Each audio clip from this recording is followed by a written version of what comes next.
Buenos días a todos.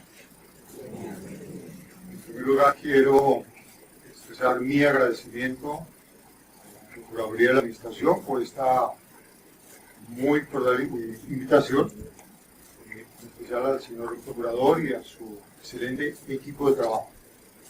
Igual quiero presentar un saludo muy especial a mis colegas y amigos expositores y a todos ustedes asistentes a este Congreso Anual de Derecho Administrativo.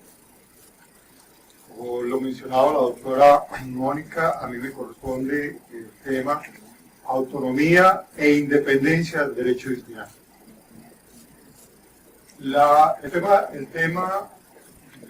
nombre de la exposición lleva consigo una pregunta. La pregunta es: ¿el derecho disciplinario es una disciplina autónoma e independiente? Esa es la pregunta a la cual está orientada la presentación para dar respuesta a esa pregunta. Usualmente hay un tratamiento unificado de las dos categorías, de las dos expresiones, autónomo e independiente. No es frecuente que se haga una distinción entre ellas y se use en buena medida como expresiones que se acompañan una de la otra. Es una disciplina autónoma e independiente, pero sin hacer desarrollos en los alcances o características que pueda tener una u otra. Un ejemplo, este es solamente un ejemplo de un fallo de la Corte Constitucional del año 98, en el cual plantea justamente esa circunstancia donde se afirma que el derecho disciplinario es una disciplina autónoma e independiente. Ese carácter de autonomía e independencia tiene su fundamento en varias de las disposiciones constitucionales. Una primera afirmación sería esa: no es usual que se haga la distinción en cuanto a las dimensiones de los alcances que puede traer cada una de estas dos categorías. Es posible que para el caso colombiano, el contenido del artículo 113 de la Constitución, que hace referencia a los fundamentos de la estructura del Estado, en particular uno de sus principios, de la separación de poderes, haya tenido alguna incidencia en cuanto al uso unificado de la expresión autonomía e independencia. Ese artículo 113 de la Constitución, en Colombia, la Constitución señala que son ramas del poder público, la rama legislativa, ejecutiva y judicial, pero que además de los órganos que la integran, existen otros órganos autónomos e independientes. Es decir, ahí aparece una expresión donde pareciera que hay un tratamiento unificado, una especie de equivalencia entre autonomía e independencia, y eso ha llevado a que, por ejemplo, en el caso nuestro, cuando se hace referencia a los principios de la organización del poder público, a la estructura del Estado, se haga mención, de un lado, a las ramas del poder público y de otro, a los órganos autónomos e independientes, como si hicieran parte de un solo contenido. Ramas del poder público, órganos autónomos e independientes, y desde esa perspectiva se considera, por ejemplo, que la Procuraduría General de la Nación, la Contraloría General de la República o la Registraduría Nacional del Estado Civil son órganos autónomos e independientes. Esa es la lectura un poco tradicional generalizada. Nos parece que desde este mismo artículo 113 de la Constitución es admisible separar el carácter de autonomía del carácter de la independencia, y desde esa óptica la Procuraduría General de la Nación o la Contraloría General de la República no serían órganos autónomos e independientes, sino solo órganos autónomos, y se deja la expresión independiente a otras personas jurídicas del orden nacional, que en el caso de Colombia son, por ejemplo, el Banco de la República, las corporaciones autónomas regionales, las universidades estatales o la Comisión Nacional del Servicio Civil, donde sean órganos independientes. Es decir, que ya comento más adelante ese aspecto, me parece de interés para hacer mención al carácter del derecho disciplinario como disciplina autónoma e independiente. Por ahora plantear que desde la Constitución probablemente dé para hablar de que autonomía e independencia son juntas, casi siempre. En ese marco general, esta exposición parte de los siguientes presupuestos. En primer lugar, sí, estimo que el derecho disciplinario es una disciplina autónoma e independiente. Ahí no estoy diciendo ningún aporte, ninguna novedad, en cuanto es así considerado. Pero, en segundo lugar, señalar que autonomía e independencia son dos categorías que pueden ser separadas, que tienen características, que tienen alcances diferentes. Los comentarios que voy a hacer, los voy a hacer a partir del estado actual del desarrollo del derecho disciplinario en Colombia, desde esa perspectiva.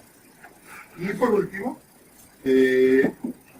las referencias que haré se limitan a un escenario más reducido de lo que en nuestro medio se asume como el derecho disciplinario. En Colombia hay una apreciación general que el derecho disciplinario tiene diferentes expresiones o manifestaciones. Uno es el derecho o el régimen disciplinario de los servidores públicos, otro el de los particulares que cumplen funciones públicas, otro que es el derecho disciplinario que se denomina delegado y que va dirigido al ejercicio de profesiones independientes, sobre todo a través de colegios de profesionales, e incluso se sostiene que el derecho disciplinario llega a otras formas de organización política, social, económica, tales como la empresa privada, los clubes sociales, los clubes deportivos, colegios, universidades, partidos políticos, entre otros. Esa es la precisión que hay en relación con el alcance del derecho disciplinario. A mí me parece que no. En mi lectura, el derecho disciplinario se restringe a la responsabilidad disciplinaria de los servidores públicos constitucionalmente y por extensión llegaría máximo hasta los particulares que cumplen funciones públicas. El ejercicio de la responsabilidad disciplinaria en otras formas de organización política, social o económica hace parte de la disciplina inherente a toda organización, pero no me parece que tenga el carácter de derecho disciplinario. Desde esa óptica, los referentes o las referencias que voy a hacer aquí están dirigidas fundamentalmente desde la óptica del derecho o del régimen disciplinario del servidor público. Desde esta lectura, el núcleo o la esencia del derecho disciplinario, incluso en Colombia, a pesar de la comprensión un tanto más amplia que en ocasiones se plantea sobre el tema. Esos son los presupuestos de la exposición. Y para llevarlo a cabo, voy a comentar fundamentalmente en dos partes.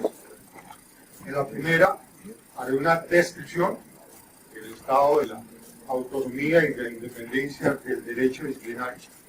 Y en la segunda parte, haré algunos comentarios en relación justamente frente a la autonomía y frente a la independencia del derecho disciplinario, para terminar con algunas conclusiones.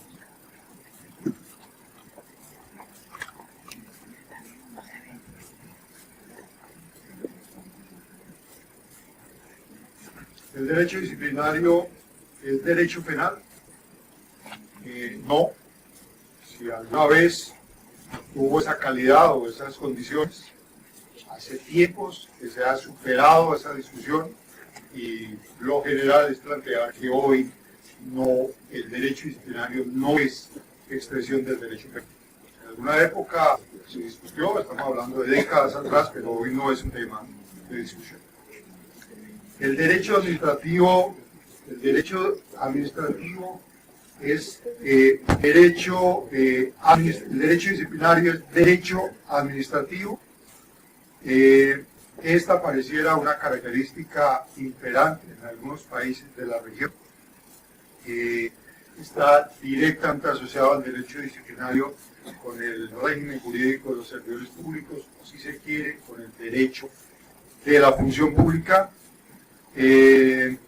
Pareciera que aún sigue haciendo presencia algunos criterios de conveniencia, de oportunidad, participación de criterios subjetivos en el proceso de toma de decisiones. Hay regímenes en algunos países donde la imposición de las sanciones disciplinarias depende en ocasiones de la voluntad de la autoridad disciplinaria, que cuando recibe el expediente valora o evalúa hasta dónde procede o no un tipo de sanción. Luego, en algunos países de la región, el derecho disciplinario está siendo mostrado como algo inherente al derecho administrativo. En el caso de Colombia, estamos más frente a una concepción de una disciplina autónoma e independiente. A pesar de ello, está resurgiendo en el país una tendencia académica que reubica al derecho disciplinario como un componente del derecho administrativo, particularmente del derecho administrativo sancionador, muy en la óptica de la estructura española del tema, pero digamos que desde la óptica de nuestro país, del derecho disciplinario, hay un consenso de estimarlo como una disciplina autónoma e independiente.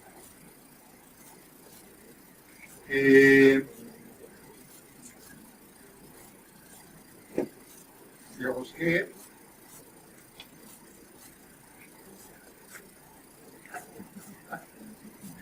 en ese marco general, partiendo del presupuesto entonces que el derecho disciplinario es en efecto una disciplina autónoma e independiente, voy ahora a describir en esta primera parte las características de la autonomía del derecho disciplinario y luego la independencia del derecho disciplinario, repito, desde la óptica del desarrollo en el cual se halla la disciplina en nuestro medio. La autonomía del derecho disciplinario. El tema de autonomía, la expresión, la categoría de autonomía tiene diferentes acepciones, diferentes alcances o contenidos. Una primera, de los griegos, la expresión etimológica de la expresión, autos, nomos, autos, sí mismo, nomos, normas, leyes, parámetros de conducta. Para los griegos la autonomía significa regirse por sus propias determinaciones, por sus propios parámetros de conducta. En los griegos la autonomía es un asunto relacionado con el hecho de ser una persona adulta, con la adultez, comportarse por sí mismo a partir de sus propios parámetros de conducta, sus propias leyes, si se quiere. Algún autor nacional hace algunos años publicó un texto de derecho constitucional, una teoría constitucional, donde trayendo esa expresión etimológica, a mi manera de ver, de una manera inapropiada, dice que como autonomía significa regirse por sus propias leyes, cuando el artículo primero de la Constitución dice que las entidades territoriales son autónomas e independientes, es una autonomía que no procede. ¿Por qué? Porque en una república unitaria la potestad legislativa solo está radicada en la autoridad del orden nacional y no en el orden territorial. Por lo tanto, si autonomía es regirse por sus propias leyes, en los estados unitarios las entidades territoriales no se rigen por sus propias leyes, sino por las leyes que piden otros, o sea, el orden nacional. Me parece que es inapropiado en la medida en que ese no es el alcance de la expresión etimológica de la expresión autonomía en los griegos, porque la autonomía está dividida, repito, al comportarse por sí mismo, el ser una persona adulta. Luego, él concluye, este autor, que autonomía solo se da en los estados federales y en los estados regionales, pero no en los estados unitarios. Me parece una impropiedad ese uso de la expresión autonomía de este perverso. Una segunda uso de la expresión autonomía está relacionado con un carácter más institucional y desde esa óptica se asumiría como ámbito para la toma de decisiones. Hasta dónde se es autónomo implica que siempre que haya un espacio para tomar decisiones se dispone de un margen o de un ámbito para resolver, para decidir. Desde esta perspectiva la autonomía no es sí o no, sino que la autonomía depende de grado, de dimensiones. Hay eventos en los cuales se dispone de una mayor autonomía y hay otros donde se dispone de una menor autonomía. La Constitución en nuestro medio usa cerca de 40 oportunidades de la expresión autonomía, que se pueden agrupar en dos grandes escenarios. Uno, referido a instituciones, a entidades, organismos, por ejemplo, la autonomía de las entidades territoriales, la autonomía universitaria, la autonomía de la banca central o del Banco de la República, entre otras, autonomía de corporaciones autónomas regionales, Comisión Nacional del Servicio Civil, entre otras. Pero otra expresión institucional de autonomía está relacionada con la autonomía financiera, autonomía administrativa, autonomía presupuestal, como de disponer las condiciones administrativas, presupuestales y materiales para poder tomar determinaciones. Esa es una segunda acepción de la expresión autonomía que corresponde al ámbito de decisión de las instituciones. Pero hay una tercera manera de utilizar la autonomía, no son las únicas, pueden existir otras, por supuesto, formas de aproximarse al concepto de autonomía, y esta sería la relacionada con la autonomía del derecho disciplinario, que sería para significar que corresponde a la autonomía como disciplina, en el sentido que cuenta con una configuración o una identidad. Parte de esa autonomía del derecho disciplinario que está, por ejemplo, en nuestro medio, contar con un código general disciplinario, código de actuación general en materia disciplinaria, muy bien desarrollado. En nuestro medio el código disciplinario tiene 244, el que está, 265 artículos, lo que está próximo a entrar a regir. Es un código donde tiene todo un excelente desarrollo de componentes tanto dogmáticos, sustanciales y procedimentales. Hay un código general más unos códigos especiales para algunos ámbitos particulares como son los jueces, los militares, la policía, que cuentan con códigos especiales. Luego, parte de la autonomía en esta configuración e identidad propia implica, por ejemplo, el disponer de una legislación especial, implica que el derecho disciplinario haya un desarrollo jurisprudencial, tanto la jurisprudencia constitucional como la jurisdicción de lo contencioso administrativo especializada en materia disciplinaria, con amplios y profundos desarrollos en la materia, una doctrina amplia, enriquecedora, que desarrolla con muy buenos detalles diferentes categorías del derecho disciplinario. Hay una gran producción en el país en materia de derecho disciplinario, una multiplicidad de documentos, de artículos, de seminarios, eventos, todos altamente especializados, autoridades administrativas, autoridades disciplinarias propias con competencias específicas, como por ejemplo en cada una de las entidades y organismos del Estado debe operar una oficina de control interno disciplinario con la competencia para resolver. Los personeros municipales en todos los municipios del país tienen una competencia de carácter disciplinario directa. Está la Procuraduría General de la Nación y algunos órganos especializados en materia disciplinaria. Desde esa óptica, la identidad del derecho disciplinario comprende no solo el desarrollo normativo a partir de normas constitucionales, el derecho internacional, como bien lo planteaba la doctora Mónica, la presencia de la convencionalidad y el derecho internacional en general, haciendo presencia de la configuración del derecho disciplinario, un amplio desarrollo legislativo, más una importante, detallada, profundo desarrollo dogmático del derecho disciplinario, tanto en la jurisprudencia constitucional y administrativa como en la estructura dogmática desde la doctrina. Luego, podemos decir sí, que esa autonomía del derecho disciplinario corresponde a una configuración y a una identidad propia de la disciplina. Ahora, la independencia del derecho disciplinario.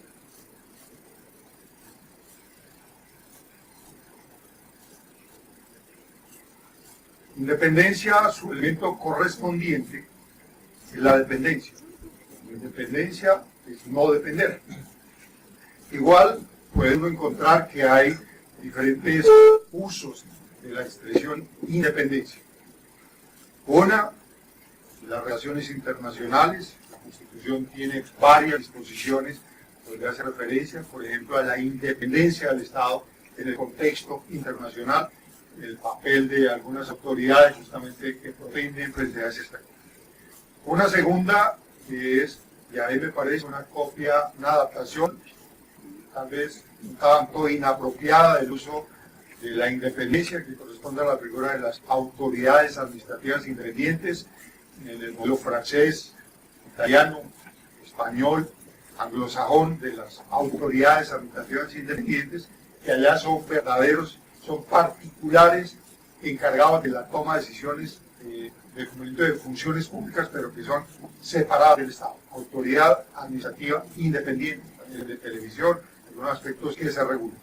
En nuestro medio se hace referencia a la autoridad administrativa independiente, pero esa autoridad administrativa independiente está dentro del Estado, luego no es tan independiente, pero ahí hay un segundo uso de la expresión independiente, y desde esa óptica se estima, por ejemplo, que son autoridades administrativas independientes el Banco Central o Banco de la República, las corporaciones autónomas regionales, las universidades públicas, toca comillas independientes. ¿Y por qué comillas? Porque no son tan independientes en cuanto están haciendo parte de la estructura del Estado.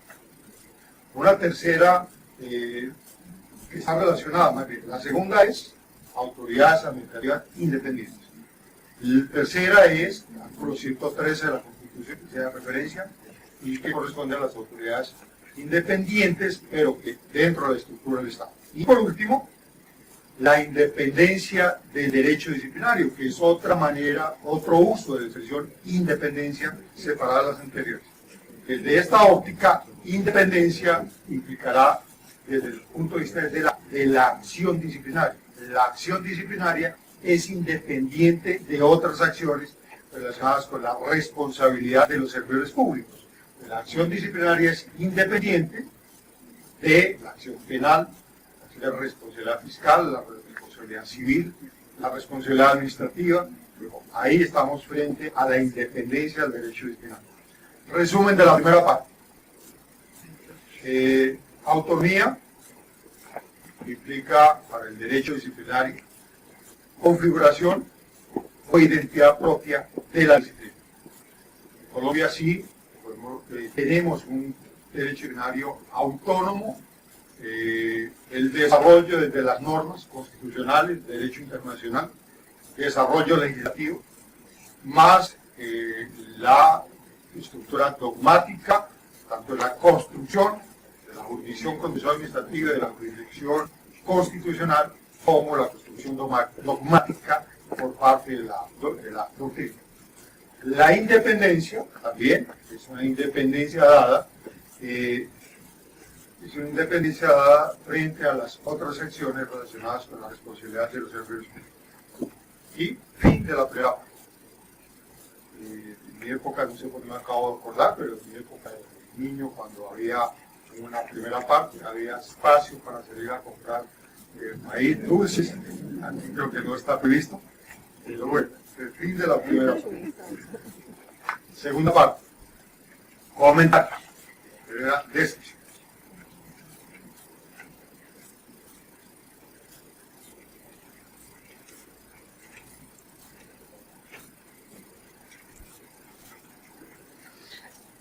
Los comentarios los haré entonces al proponer separar autonomía de independencia. También los comentarios se separan frente a la autonomía y frente a independencia. Comentarios frente a la autonomía del derecho disciplinario. La autonomía, 1, frente a las normas; 2, frente a la estructura dogmática, pero en especial frente al desarrollo de la doctrina más aceptada en el país. Parto de un presupuesto. En el contexto internacional, Colombia tiene un alto nivel de desarrollo normativo y dogmático del derecho disciplinario. Parto de ese presupuesto. Yo repetí 1, pero del segundo 1 debe decir 2. Entonces, Comentarios frente al Código Disciplinario. El Código tiene un amplio y detallado desarrollo de aspectos sustanciales, de los aspectos o contenidos procesales de la responsabilidad disciplinaria del servidor público. Ese desarrollo muy completo, detallado, sin embargo, pues, admite algunas precisiones, admite algunos comentarios, si se quiere, algunas sugerencias de evaluación. Por ejemplo, y creo que debería propenderse por la unificación de la noción falta disciplinaria. Hay ordenamientos como el francés, por ejemplo, en donde la legislación no contiene una noción de falta disciplinaria, no está explícita, deja a que sea la autoridad disciplinaria la que se encargue de darle contenido a la acepción falta disciplinaria. En el caso nuestro, en el Código General, la norma general disciplinaria, estaba haciendo referencia a un uso múltiple de la misma expresión falta disciplinaria. Pueden ser 7, 8 acepciones diferentes de la misma expresión, falta disciplinaria, y eso trae necesariamente inconvenientes en su aplicación. La propuesta sería orientar los ajustes, las reformas, para que haya una sola noción de falta disciplinaria. Está relacionado, por ejemplo, con el tema de la calificación de las conductas, donde se usa de una manera dual, por no decir coherente, la calificación de las faltas disciplinarias desde la norma disciplinaria, en cuanto a la misma clasificación de las faltas, entre faltas gravísimas, faltas graves y faltas leves, utiliza dos criterios. Las faltas gravísimas están previamente calificadas por el legislador, debe ser una calificación ex ante, no se necesita una conducta para saber que se está frente a una falta gravísima. Sin embargo, las faltas graves y las faltas leves no están calificadas, le corresponde a la autoridad disciplinaria, según el caso concreto, calificar como falta grave o falta leve. Estamos hablando de una calificación ex post, luego de que se dé una conducta. Ahí no corresponde con un criterio, digamos, de la lógica en cuanto corresponde a la estructuración de una clasificación por mandato o una clasificación de corresponder a un criterio, y el legislador, en el caso colombiano, utiliza dos criterios para hacer una sola clasificación. Eso trae consecuencias que van en ocasiones en detrimento de derechos, de garantías, porque pues, son metodologías diferentes que se usan para llegar o aproximarse a esa calificación de las conductas que son faltas disciplinarias gravísimas, lo cual trae consigo, por ejemplo, que se tomen determinaciones en las cuales no parecieran muy adecuadas, proporcionales a medida, y está relacionado un poco con algo que está ahí enseguida, y es, por ejemplo, en la calificación de las faltas gravísimas, el Código Disciplinario pone en el mismo nivel de responsabilidad y de consecuencias disciplinarias para el servidor público conductas que corresponden a faltas administrativas disciplinarias, por conductas administrativas, con conductas que también están asociadas a la comisión de un delito. Es decir, el Código Disciplinario en Colombia pone en el mismo nivel las consecuencias disciplinarias para una falta administrativa, como por ejemplo dar pie para que se incurra en un silencio administrativo positivo, le asignan las mismas consecuencias disciplinarias que algunas conductas que son tipificadas como delito, pero en lo que corresponde en materia disciplinaria tiene las mismas consecuencias. Es decir, generar un silencio administrativo positivo, por ejemplo, un alcalde que no responda a tiempo el recurso de apelación en una evaluación del desempeño laboral de un empleado de carrera y de pie a que haya un silencio administrativo positivo, o un servidor público que incurra en abandono del cargo, por ejemplo, porque deja de asistir 3 días consecutivos a su puesto de trabajo, eso trae desde la estructura normativa las mismas consecuencias disciplinarias que el servidor público que se apropia del presupuesto oficial y se lleva todo para su casa. Eso significa en ambos tipos de eventos destitución e una inhabilidad general entre 10 y 20 años para el desempeño de cargos y de funciones públicas. Ese manejo, desde el punto de vista de la estructuración legislativa, desde la óptica de la proporcionalidad de la medida, y en la medida en que se identifica al servidor público que incurre en una infracción administrativa con el servidor público que incurre en una infracción que a su vez es un delito, me parece que admite que se reevalúe, se reflexione en relación con ese mismo asunto. La semana pasada, justamente, esta semana, se tomó la decisión de destituir a un servidor público que tomó posesión de su cargo en calidad provisional, nunca había trabajado en el sector público, no le gustó su trabajo, a las 2 semanas presentó la renuncia y se fue, no regresó. Y no regresó porque consideró que era suficiente con la presentación de la renuncia. Como es necesario garantizar la continuidad en la prestación del servicio, que deba permanecer en el servicio hasta que le sea aceptada la renuncia, pues él no esperó, se fue, no regresó más y lo acaban de destituir esta semana con una destitución y 11 años de inhabilidad para el desempeño de cargos y de funciones públicas. Esas mismas medidas, o esos mismos alcances, bien pueden ser las medidas que se impongan a un servidor público que incurra en conductas que también son investigadas por la jurisdicción penal.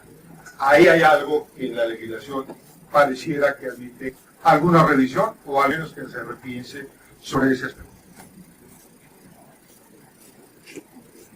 Luego, el Código Disciplinario es un gran desarrollo, muy buen trabajo, pero creo que admite algunas precisiones.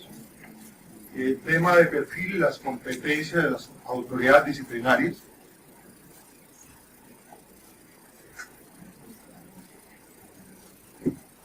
La Constitución establece como un derecho fundamental el debido proceso.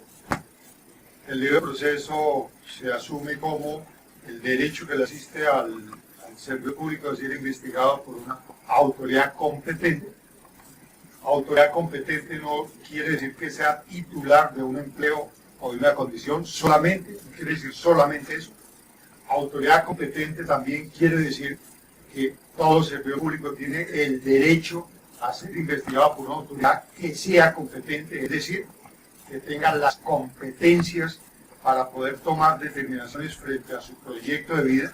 Eso significa que un parte inherente al debido proceso que le asiste a todo servidor público vinculado en una actuación disciplinaria está el que sea investigado y sancionado por una autoridad que disponga de las competencias para poder tomar las determinaciones. Competencias entendidas como conocimientos, destrezas, habilidades, actitudes, aptitudes, valores que haga que ese servidor público esté facultado para tomar decisiones frente a mi proyecto de vida, porque al fin de cuentas toda consecuencia disciplinaria afecta derechos fundamentales de los servidores públicos, afecta proyectos de vida. En ese aspecto, la legislación en Colombia admitiría una revisión para hacer efectivo el derecho al debido proceso, el derecho a que las autoridades disciplinarias sean autoridades competentes, es decir, que sepan hacer, que quieran hacer, que puedan hacer, pero además que hagan dentro de los parámetros, los valores, los principios y las garantías que son inherentes a un Estado social de derecho.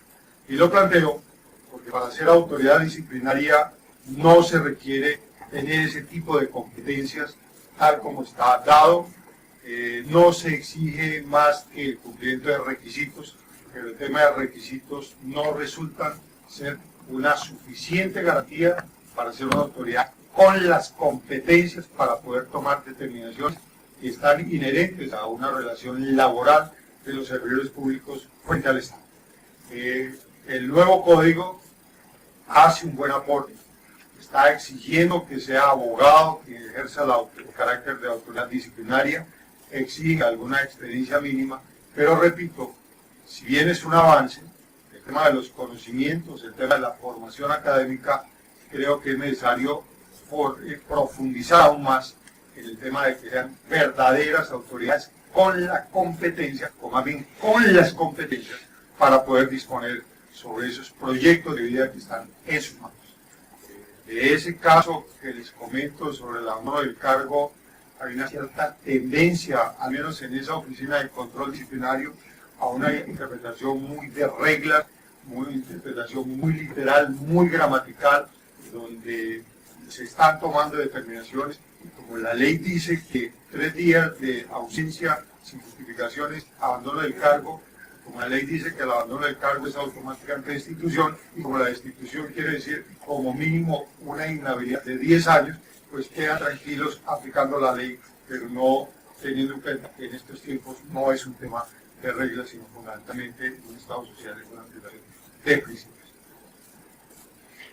Bien, comentario, el código es un gran código, es así, es un gran código, es una gran legislación, pero admite aún asuntos de revisión.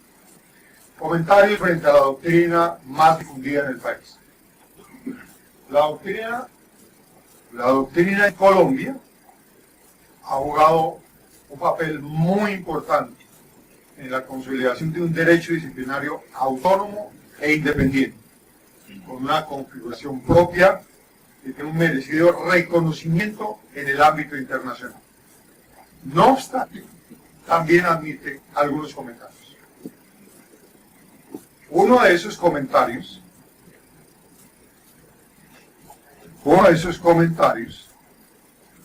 está relacionado con el enfoque a partir del cual se estructuró, evoluciona y se aplica el régimen disciplinario de los servidores públicos en Colombia. El derecho disciplinario, como lo expresa el principal promotor de la disciplina, fue estructurado por abogados penalistas desde las categorías y los esquemas del derecho penal. Cuando digo el principal promotor de la disciplina, quiero decirlo con todo el sentimiento y con toda la gratitud que le tengo al doctor Carlos Arturo Gómez Pabellón. Un aprecio inmenso el que le tengo a quien ha sido el gran impulsor del sitial donde se encuentra el derecho disciplinario en el país. Esa autonomía del derecho disciplinario está dada entonces en muy buena medida, pero desde la óptica del derecho penal. Ese ha sido el enfoque dominante en el país en los últimos 20 años. Es un método que se basa en la contrastación entre el derecho disciplinario y el derecho penal. Cada una de las categorías, figuras, es usual que se compare, que se utilice la estructura del derecho penal para el desarrollo del derecho disciplinario en temas como la misma la noción de falta disciplinaria como una conducta típica, antijurídica, inculpable. Se hace referencia a los tipos, como en derecho penal está el tipo, entonces tipos en blanco, tipos cerrados por un lado, tipos abiertos. Entonces en derecho disciplinario igual hay tipos disciplinarios y los tipos son en blanco, los tipos son abiertos, o sea, la estructura de las categorías del derecho penal son referentes para la estructuración del derecho disciplinario. Y me parece, en eso, pues en mi país yo usualmente hago algunas afirmaciones que no siempre tienen un pleno consenso, luego también diría que no necesariamente pues, se van a compartir estas apreciaciones, pero mi lectura es que el derecho disciplinario, el contenido de la disciplina en Colombia lo integran 2 grandes componentes. Y es lo usual, así lo percibo, en lo que se parece y en lo que se diferencia del derecho disciplinario. Por esa razón, lo usual en los fallos, en las clases, en los libros, es, para hablar de derecho disciplinario, cada categoría tengo que compararla, lo usual es compararla en su equivalente con el derecho penal para decir, en esto se parece o en esto se diferencia cada una de las categorías. Es decir, sin derecho penal pareciera que no hay derecho disciplinario. Quitémosle las expresiones al derecho penal que tienen los fallos disciplinarios, los libros de derecho disciplinario, la cátedra de derecho disciplinario, y creo que sería un resultado con algunas ausencias, porque para que esté completo es necesario permanentemente estar haciendo la comparación, la contrastación.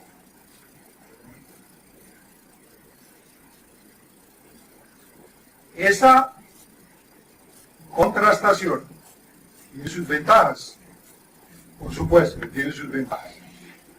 El hecho de haber estructurado el derecho disciplinario desde la óptica del derecho penal, con los referentes de las categorías del derecho penal, tiene sus ventajas y ha traído unas grandes ventajas para la estructuración del derecho disciplinario. Ventajas. Por ejemplo, se ha logrado un derecho disciplinario democrático, un derecho disciplinario respetuoso de los derechos y de las garantías de los servidores públicos vinculados en una actuación disciplinaria. Ese enfoque del derecho penal ha hecho que sean una realidad los principios y los valores inherentes del servidor público inherentes a la actuación disciplinaria. Esa óptica ha hecho que, por ejemplo, sea más efectivo el ejercicio del derecho de la defensa que asiste a los servidores públicos. La proscripción de la responsabilidad objetiva en materia disciplinaria también, por supuesto, es uno de los grandes aportes que ha hecho esa estructuración dogmática del derecho disciplinario. La carga de la prueba le incumbe al Estado. La eficacia de la presunción de inocencia de todo el servidor público vinculado en la actuación disciplinaria. La demostración de la falta en un grado de certeza para poder imponer sanciones de materia disciplinaria, la dignidad humana como principio, como derecho fundamental, como garantía del servidor público investigado, es una realidad, y eso lo ha traído justamente el aporte que se ha hecho desde la óptica del derecho penal más garantista en el derecho disciplinario. Luego, el derecho disciplinario estructurado a partir de esas ópticas del derecho penal ha ganado mucho, sobre todo en valores, en derechos, en garantías, en la objetividad, en la proscripción de responsabilidad objetiva en materia disciplinaria. Sí, ha ganado mucho. Pero a su vez, ese aporte, digamos, esa óptica, desde esa perspectiva, tiene algunas limitaciones. Por ejemplo, hay una cierta tendencia en la puesta en práctica del derecho disciplinario a identificar al servidor público infractor con el servidor público que está en curso de la comisión de algunos delitos. Incluso en la legislación, el artículo 48 es muy particular, como hice referencia hace un rato, donde la misma calificación de faltas están un grupo muy grande de conductas asociadas con la comisión de delitos, algunos muy, lamentablemente, muy propios de nuestra cultura, la colombiana, quiero decir, y otros de carácter eminentemente administrativos. Privilegia la falta disciplinaria a partir de actuaciones individuales, pero no se valora mucho las actuaciones de los servidores públicos cuando participan en procesos de carácter administrativo. O sea, se enfoca muy al carácter individual de la falta disciplinaria, cuando buena parte de las faltas disciplinarias que cometen los servidores públicos están asociadas con el desarrollo de procesos de carácter administrativo. Desde esa perspectiva, entonces, tiene expresiones, por ejemplo, como el considerar, de una apreciación, a mi manera de ver inapropiada, de considerar que quien suscribe es quien decide. Y como quien decide es quien responde, por eso usualmente a quien se llama en materia disciplinaria a responder es a quien suscribe el acto o contrato, es decir, a quien ejerce la competencia, cuando no siempre la actuación disciplinaria deba estar orientada al que suscribe, bajo el presupuesto que no siempre en un proceso administrativo quien suscribe es el que decide. Tendría muchos ejemplos para mostrar, no es del caso, para mostrar cómo se vincula usualmente esa que suscribe el acto o contrato bajo el presupuesto, que ahí es donde se toma la decisión administrativa que debe dar pie o fundamento para la actuación de carácter disciplinario, cuando en ocasiones es en un escenario diferente dentro del proceso administrativo donde se incurre en la falta disciplinaria. ¿Por qué se destituyó? Para dar solo un ejemplo. ¿Por qué se destituyó a un secretario de Educación en Bogotá? En Bogotá la Secretaría de Educación en ese momento tenía 33.000 empleos, 30.000 docentes, 3.000 administrativos. Se suscribe un contrato en el quinto, sexto nivel jerárquico en la organización de la Secretaría de Educación. La profesional universitaria encargada de conformar la carpeta para hacer la compra de los lotes, con el vendedor de un lote se pusieron de acuerdo, cambiaron el avalúo, a partir de ahí aparecieron los diferentes vistos buenos, aprobaciones, llega al despacho del secretario de despacho de Educación con 11, 12 vistos buenos, chulos. ¿Por qué se destituye al secretario de Educación? Porque se pagó un mayor valor por ese lote. Pues se destituye porque usted, como autoridad competente, fue el que suscribió el acto o contrato cuando fue 6 niveles más abajo, donde se pusieron de acuerdo una profesional con el vendedor del lote para cambiar el avalúo. Se parte de ese sofisma. Quien suscribe es quien decide, y cuando se mira el derecho disciplinario desde la óptica de los procesos, hay que concluir, y la evidencia son muchos los casos que mostrarían que muchas veces las fallas que eso ameritan una actuación de carácter disciplinario no está radicada justamente en que por competencia le corresponde suscribir el acto o contrato. Desde esa perspectiva, no soy el escenario. He venido proponiendo hace unos años la que he denominado la teoría del epicentro y la responsabilidad disciplinaria de los servidores públicos. Como esencia hay que cambiar la competencia por la autoridad como fundamento del reproche disciplinario. Competencia solo la tiene en ocasiones una sola autoridad de entidad, competencia, en cambio autoridad la tiene todo servidor público en relación con el empleo del cual desempeña. Luego, esa es una limitación que tiene la estructuración dogmática del derecho disciplinario. Otra, no me parece que está, el delegante se asume que debe tener o asumir una posición de garante. Desde la óptica administrativa no corresponde asimilar delegante con posición de garante.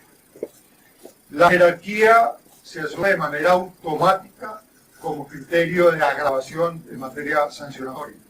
Cuando, por ejemplo, el ejemplo que acabo de mencionar del secretario de Educación, la jerarquía es todo lo contrario. Entre más se aleja de la jerarquía hacia arriba, menos hay escenario para responder. Pero se toma de manera automática la jerarquía y entre más sea quienes partimos de un proceso, entre más arriba, automáticamente más responden. En el caso que les comento, entre más arriba, pues está más lejos del epicentro y por lo tanto la jerarquía debería ser a la inversa, menos debería responder.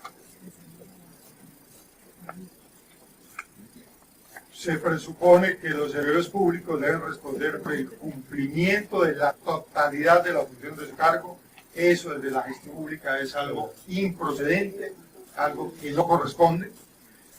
Se asume que el deber funcional es igual a los deberes funcionales, es decir, que el quehacer del servidor público equivale a la finalidad del quehacer de los servidores públicos. La ilicitud se asume la dogmática disciplinaria como el desconocimiento de un principio. Eso significa que se mantiene la función de las conductas típicamente antijurídicas, no está separada en la realidad en ese aspecto. Se asimila infracción con afectación, son dos aspectos totalmente diferentes, la infracción de la afectación. La responsabilidad disciplinaria o la falta disciplinaria se estructura a partir de unos aparentes, comillas, tipos en materia disciplinaria. Luego, La estructura dogmática tiene unas grandes ventajas, ha dado unos grandes aportes, innegables aportes a la configuración del derecho disciplinario, desde la óptica del derecho penal, tal como ha sido estructurado, sobre todo en temas de culpabilidad. Es inmenso el aporte que se ha hecho, pero tiene grandes restricciones esa óptica desde el punto de vista de la infracción y de la ilicitud. Hay cosas que me parece en esa tríada de infracción, culpabilidad, afectación, bienvenido el aporte del derecho penal, sobre todo en tema de culpabilidad, pero en tema de infracción y en tema de afectación, de ilicitud, de antijuricidad, aún pendientes de mirarlo más desde la óptica de la gestión, de las características de la institución pública, de las condiciones de la actuación del servidor público, del papel que juega el empleo público. Ahí hay un pendiente. Ese vacío que presenta la estructura dogmática, yo diría, el derecho disciplinario, explicado a partir de su estructura del delito y desde las categorías del derecho penal, presenta un vacío que debiera ser superado. Es necesario, y es parte de la propuesta, es necesario valorar e incorporar insumos que le pueda aportar el derecho de la función pública, entendido como el régimen jurídico de los servidores públicos. Luego ahí, desde esa perspectiva, me parece hay un aporte para hacer para mirar las condiciones específicas a través de las cuales se da la acción. Hay algunos aspectos, por ejemplo, el no valorarse la confluencia que hay, por ejemplo, de dos modelos de función pública en la Constitución política, un modelo clásico, beberiano, tradicional, con unas nuevas condiciones de una nueva gestión pública. Este segundo componente me parece que admite revisiones y que eso traería unos aportes que hacerle a la estructura dogmática del derecho disciplinario. Yo creo que ya por tiempo estoy como para cerrar. Aquí traía unas de las expresiones de la actual configuración del derecho disciplinario en Colombia. Sé que es un tema muy interno, muy nuestro, los debates que se dan. Lo que quería mostrar es que en aspectos como estos, hay la posibilidad de decir algo distinto. En todos esos, entre otros, del anterior listado, hay como plantear algo diferente. O sea, estas son algunos de los aspectos de la configuración dogmática del derecho disciplinario. Las relaciones especiales de sujeción, la infracción de deberes funcionales, el deber funcional igual a los deberes funcionales, ahí no hay ninguna distinción, tipos abiertos y tipos en blanco en materia disciplinaria, la infracción frente a la afectación del deber, no hay bienes jurídicos sujetos de tutela, objeto de protección en derecho disciplinario. En derecho disciplinario estamos solo frente a un valor de acción, no hay lesividad, eso es exclusivo solamente del derecho penal. Estamos frente a una inescindibilidad entre tipicidad y juridicidad en una fase 1, luego se asume como el desconocimiento de un principio, pero que en última es lo mismo porque toda infracción implica el desconocimiento de un principio dado en la Constitución o en la ley. La ilicitud sustancial se asume como el desconocimiento de un principio. Derechos, garantías, derechos disciplinarios sí, pero matizados, modificados, minimizados, flexibilizados. El garantismo en derecho disciplinario, algunos autores dicen el garantismo conduce a la impunidad. La institución es tan solo una medida administrativa, nada impide que un servidor público se dedique a sus empresas particulares, a sus negocios privados, pero si dura 10 años fuera del contrato de un empleo público, no es tan relevante. Desde la óptica del régimen jurídico de los servidores públicos, desde la óptica de la función pública, que es la propuesta que estoy haciendo, cada una de esas anteriores afirmaciones admite una lectura diferente, distinta, que se contrapone a la estructura dogmática imperante del país. Por ejemplo, las relaciones especiales de sujeción. Es una categoría que no tiene un fundamento en norma constitucional o legislativa, Sin embargo, se estima que en Colombia las relaciones especiales de sucesión en la categoría dogmática superior informa al derecho disciplinario. Hay un artículo de alguna ponencia que podría remitir, donde planteo que sí hay una expresión que sustituiría esa relación especial de sucesión y es el servidor público al servicio de la comunidad. Artículo 123 de la Constitución. Es decir, la relación especial de sucesión pone al servidor público allá. Derechos minimizados, maximizados, prevalencia del interés general sobre el interés de la persona, a pesar de estar en un Estado, una constitución personalista, dignidad humana. La propuesta es, valoremos una norma, un parámetro constitucional, que es el servidor público al servicio de la comunidad. El servidor público está al servicio del Estado y al servicio de la comunidad. El servicio del Estado está trabajando con el Estado, está vinculado con el Estado, por esa razón tiene derechos, deberes, prohibiciones. Pero además, y ahí no hay ninguna diferencia con un trabajo particular, porque el trabajo particular también tiene derechos, deberes y prohibiciones. La gran diferencia entre un servidor público y un particular, un trabajador particular, es que el servidor público está al servicio de la comunidad. ¿Eso qué quiere decir? El servidor público es una persona que hace parte de la comunidad, que por sus méritos, sus capacidades, sus condiciones, es sacado de la comunidad, es puesto al servicio del Estado, pero para que esté al servicio de la comunidad. Es decir, el servidor público es una persona especial, privilegiada, por sus condiciones. Por eso se pone al servicio del Estado, pero para que atienda la necesidad de la comunidad. Desde esa perspectiva, el fundamento del reproche disciplinario no debiera ser las relaciones especiales de sucesión que ponen al servidor público allá, sino que el reproche disciplinario debería fundarse más bien en el incumplimiento de esa posición de privilegio en la cual tenemos al servidor público arriba para que esté a nuestro servicio. A usted le impongo la sanción disciplinaria porque incumplió esa noble misión, ese noble papel donde está allá arriba a nuestro servicio, porque lo tengo allá en esas relaciones especiales de sucesión. Es un criterio, es una lectura y ahí se valora lo que quiere decir un servidor público al servicio de la comunidad y es así que tiene un fundamento constitucional. Tipos en blanco no voy a desarrollar, yo tengo una lectura un tanto extraña ahí, no veo los tipos disciplinarios.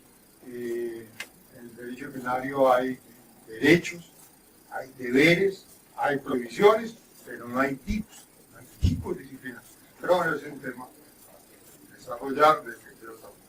El debido proceso, ya lo comenté, sí, la pregunta es, matizado, modificado, ¿por qué? Desde esa perspectiva, es el hecho de plantear que debe ser un debido proceso pleno, con todos los alcances, con todas sus garantías. Y habría otros aspectos, eventualmente para mencionar, en relación con la incidencia de la función pública como aporte a la actual estructura del derecho disciplinario en el país. Uno, valorar la doble confluencia constitucional de dos enfoques, de dos modelos en la constitución política. La estructura dogmática actual valora el modelo clásico, el modelo boberiano, el modelo tradicional, pero no es todavía pleno la acogida que tiene esa nueva administración pública, las condiciones de la nueva gestión pública. Es un tema también para trabajar en lo que corresponde a la vida privada del servidor público y a la responsabilidad disciplinaria del servidor público. Hay aspectos en los cuales no pareciera muy clara hasta dónde está el Estado legitimado a través de la acción disciplinaria para llegar a la vida privada del servidor público, a partir de una lectura del artículo 6 de nuestra Constitución Política. La responsabilidad disciplinaria de los servidores públicos por las actuaciones de trámite a su cargo. Reitero aquí también la propuesta de la teoría del epicentro, cambiemos la competencia por la autoridad como fundamento de la responsabilidad en materia disciplinaria.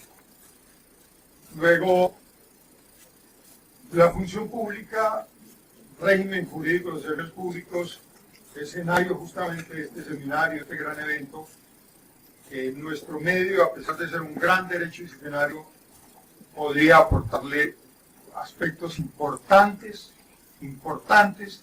a la estructura dogmática, quiero decir, tanto jurisprudencial como de la doctrina en materia disciplinaria. Comentario frente a la independencia. Esto es básicamente ya el segundo componente de la segunda parte. Pues si bien estamos frente a un escenario de non bis in idem, pareciera que hay algún espacio para revisar, sobre todo en aspectos de oportunidad de la actuación, no de excluye la actuación disciplinaria, pero sí a veces de pronto preguntarse hasta dónde una especie de fe, algo previo para poder adelantar la actuación disciplinaria. Por ejemplo, el abandono del cargo. Debería ser una condición que administrativamente se decrete primero el abandono del cargo, formalmente como causal autónoma de retiro del servicio, y eso fuera lo que diera pie ahí sí para evaluar hasta dónde se generó o no una responsabilidad disciplinaria. Como está hoy en día, inician en paralelo y hay eventos donde termina primero la actuación disciplinaria con la destitución por abandono del cargo y todavía no se ha tomado la decisión administrativa de abandono del cargo. Hay actuaciones disciplinarias donde se investiga por detrimento patrimonial, pero debiera ser el fallo con responsabilidad fiscal justamente hasta dónde evaluar, no porque haya una perjudicialidad, no me refiero a eso, que hay escenarios en los cuales debiera el presupuesto de entrada a la actuación disciplinaria, que es la decisión definitiva de la autoridad constitucionalmente dada para tomar esa determinación.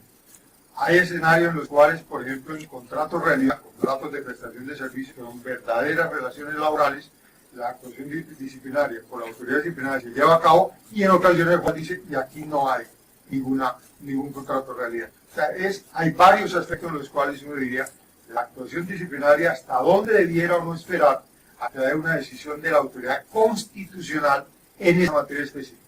Por lo tanto, estoy diciendo, el derecho disciplinario debería contener un poquito su arranque a la previa determinación de las autoridades que están constitucionalmente señaladas.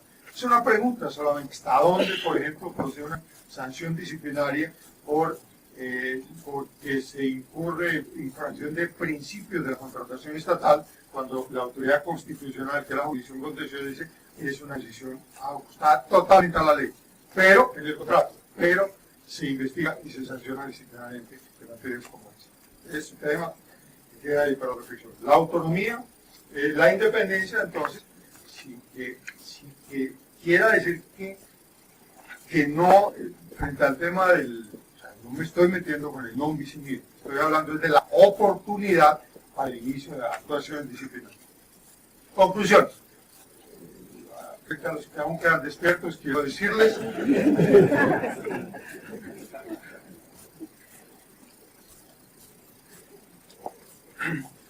la pregunta de arranque. ¿El derecho disciplinario es una disciplina autónoma e independiente? Sí. En el caso nuestro, sí. Es indispensable reconocer con orgullo, digamos, los grandes y los importantes logros que ha dado tanto el desarrollo legislativo como la estructura dogmática, en esos dos grandes componentes, desde la jurisdicción, pero también desde la doctrina. A pesar de esos grandes avances, hay temas para revisar en búsqueda de una mayor eficacia de las normas, principios, valores, derechos, garantías dentro del Estado social de derecho. Yo sé, estos son solo unos comentarios un tanto formales, algunos deben trascender ese componente, es algo que no me he metido, y es preguntarse hasta dónde el hecho de que en Colombia haya un excelente desarrollo normativo y de dogmático en materia disciplinaria, hasta dónde resulta no suficiente para el cumplimiento de los fines del derecho disciplinario, y pareciera que en consecuencia no resulta suficiente con los cambios de legislación para un presupuesto, y es que las leyes no cambian las costumbres. Son excelentes los logros y los desarrollos, pero la labor continúa para aún hacer un mejor derecho disciplinario. Para consolidar la autonomía del derecho disciplinario, es necesario ajustar algunas categorías dogmáticas. El derecho de la función pública, justamente tema central de este Congreso, está en condiciones de aportar insumos que resultan ser relevantes para cimentar los atributos que identifican a la disciplina. A pesar de los grandes logros obtenidos, la identidad del derecho disciplinario en Colombia es una cualidad que aún está en construcción. Una condición para lograr esa identidad del derecho disciplinario justamente es lograr la identidad del derecho disciplinario, romper los amarres, que el día que lleguemos a hablar de derecho disciplinario no tengamos que usar ni siquiera una sola referencia a otras expresiones de la potestad sancionada del Estado, porque resulta suficiente con la estructuración propia del derecho disciplinario. Tenemos que llegar al día en el cual, cuando hablemos de derecho disciplinario, hablemos de derecho disciplinario, sin estar haciendo lo que se hace en estos tiempos, de estar permanentemente comparando con otras expresiones de la potestad sancionada del Estado, lo cual muestra que aún hay trabajo y aún hay camino por resolver. Desde esa perspectiva, habrá que llegar el día en el cual, como lo pretende mostrar la gráfica, pues se trata de no confundir. Muchas gracias por su atención.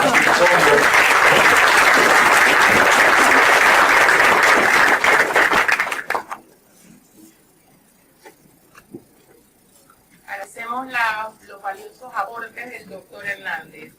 Queremos dar la bienvenida a este auditorio a su excelencia Jorge Humberto Ojeda, ministro consejero de la Embajada de Colombia. Tenemos dos preguntas del público. Doctor, la sanción en un proceso disciplinario podría dividirse entre los sujetos. Por ejemplo, en el caso del secretario de Educación que usted menciona, que la destitución sea para el funcionario de mejor jerarquía y otra sanción para el funcionario por ser el competente.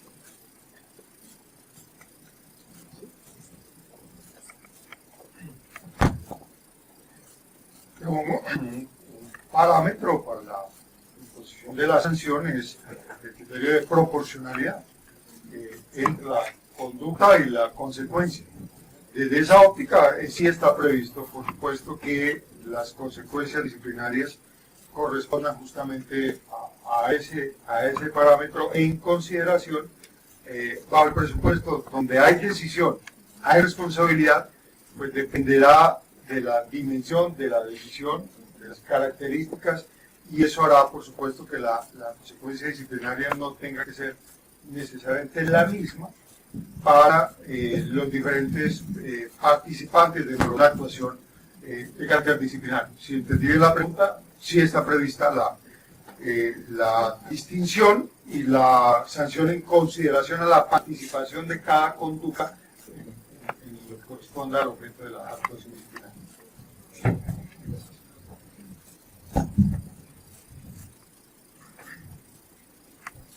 ¿Cómo se puede considerar un acto disciplinario que involucre una posible lesión patrimonial dentro de la administración pública, tomando en cuenta la posible acción penal posterior? Sí. ¿Cómo se puede considerar un acto disciplinario que involucre una posible lesión patrimonial dentro de la administración pública, tomando en cuenta que puede haber también una acción penal posterior? Bueno, me parece relacionado con el tema de la independencia de la acción disciplinaria. Está previsto y se hace y se aplica de esa manera, que una misma conducta pueda dar lugar a diferentes escenarios de responsabilidad de los servidores públicos. De hecho, es algo frecuente que una misma actuación dé pie a una actuación de naturaleza penal, a otra a la responsabilidad fiscal y responsabilidad disciplinaria, cada una de manera independiente, siendo la misma conducta. Es relativamente, o sea, sí, se lleva a cabo. Lo que pasa es que estoy diciendo algo que no le veo contenido a mi respuesta, no a la pregunta y no a la respuesta, pero la respuesta es sí. Ya, sí, está previsto, se llevan a cabo, son autoridades distintas, una es la Contraloría, otra es la autoridad disciplinaria, otra las autoridades de carácter penal, y cada una marcha por su lado, y no hay ninguna manera de que la decisión de un lado condicione la otra. Por ejemplo, en el caso que comento de la Secretaría de Educación, que me parece una buena forma de ilustrarlo, desde el punto de vista de la responsabilidad fiscal se declaró que era fiscalmente responsable por haber ordenado el pago por mayor valor de lo que correspondía. Luego se emite un fallo con responsabilidad fiscal. En materia disciplinaria se destituye y se le pone una inhabilidad de 12 años para el desempeño de cargos de funciones públicas. Y en materia penal se dijo que usted no tiene nada que ver, es simplemente esas consecuencias de la comisión de un delito dentro de esos escenarios, sancionó penalmente solamente a la profesional y al vendedor, a ella con 12 años la pena, al vendedor con 8 años la pena, y en materia de responsabilidad civil dentro del proceso penal, suma cerca de 3 veces más la multa que el valor del detrimento, que era lo que se le decía en la actuación de responsabilidad fiscal. El detrimento patrimonial, la única manera o el único camino que tiene el Estado para resarcir el detrimento al patrimonio no es solo la responsabilidad fiscal. El penal también tiene el escenario, por naturaleza, por las consecuencias de la comisión del delito, luego ese detrimento había que resarcírsela en la actuación penal, en la medida en que no fue un tema de gestión fiscal, sino de la comisión de un delito. Pero ahí ya tiene algo de contenido la respuesta. Gracias, doctor, nuevamente por su participación A en este ustedes les agradezco.